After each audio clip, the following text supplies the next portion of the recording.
മല്ലൂസോണിൻ്റെ പുതിയൊരു വീഡിയോയിലേക്ക് എല്ലാവർക്കും സ്വാഗതം. ഈ ഒരു വീഡിയോയിൽ ഞാൻ നിങ്ങൾക്ക് റെസ്റ്റോറൻറ്റിൻ്റെ മെനു എങ്ങനെ സ്മാർട്ട് ടി വിയിൽ ഡിസ്പ്ലേ ചെയ്യാമെന്ന് കാണിച്ചു തരാം. ഗൂഗിൾ ക്ലൗഡ് കൺസോളിൽ പോയിട്ട് നമ്മൾ API എനേബിൾ ചെയ്യണം എക്സൽ ഷീറ്റിൻ്റെ. ശേഷം ഒരു ക്രെഡൻഷ്യൽ ക്രിയേറ്റ് ചെയ്യണം. ഇതെങ്ങനെ ക്രിയേറ്റ് ചെയ്യാമെന്ന് മുമ്പുള്ളൊരു വീഡിയോയിൽ ഞാൻ പറഞ്ഞിട്ടുണ്ട്, ചെക്ക് ചെയ്താൽ മതി. ഒരു എക്സൽ ഷീറ്റ് ക്രിയേറ്റ് ചെയ്തിട്ട് ഷീറ്റിന് കറക്റ്റ് നെയിമിങ് കൊടുക്കുക. ഈ മെനുവിന് കൊടുത്തിട്ടുള്ളത് എന്ത് സ്ട്രിങ് വേണമെങ്കിലും കൊടുക്കാം, പക്ഷെ അത് നമ്മൾ സെയിം സ്ട്രിങ് കോഡിൽ യൂസ് ചെയ്യണമെന്നുള്ളൂ. ഞാൻ ഡിസ്ക്രിപ്ഷനിൽ ഒരു ഫയൽ ഡൗൺലോഡ് ചെയ്യാൻ കൊടുക്കുന്നുണ്ട്. ആ ഫയൽ ഡൗൺലോഡ് ചെയ്തിട്ട് VS കോഡിൽ ഓപ്പൺ ചെയ്യാം. ഈ API കീ നമുക്ക് കൺസോളിൽ നിന്ന് കിട്ടുന്നതാണ്.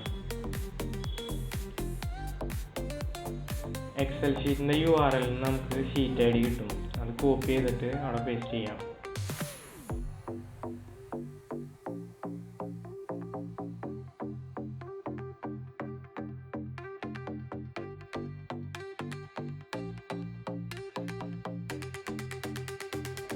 ശേഷം ഇത് രണ്ടും സേവ് ചെയ്തിട്ട് റീഫ്രഷ് അടിച്ച് കഴിഞ്ഞാൽ ആ ഡാറ്റ ഇവിടെ വരും. അപ്പോൾ ഇതിപ്പോൾ ഞാൻ കമ്പ്യൂട്ടറിൻ്റെ ബ്രൗസറിലാണ് ചെയ്തിട്ടുള്ളത്. ഈ സെയിം ഫയൽ നിങ്ങൾ ആൻഡ്രോയിഡ് TVയിൽ കോപ്പി ചെയ്തിട്ട് ഫുൾ സ്ക്രീൻ അടിച്ചു കഴിഞ്ഞാൽ ഇങ്ങനെ സ്ക്രോൾ ചെയ്യാണ്ട് തന്നെ ഒരു ഡിസ്പ്ലേയിലെല്ലാം കാണാൻ പറ്റും.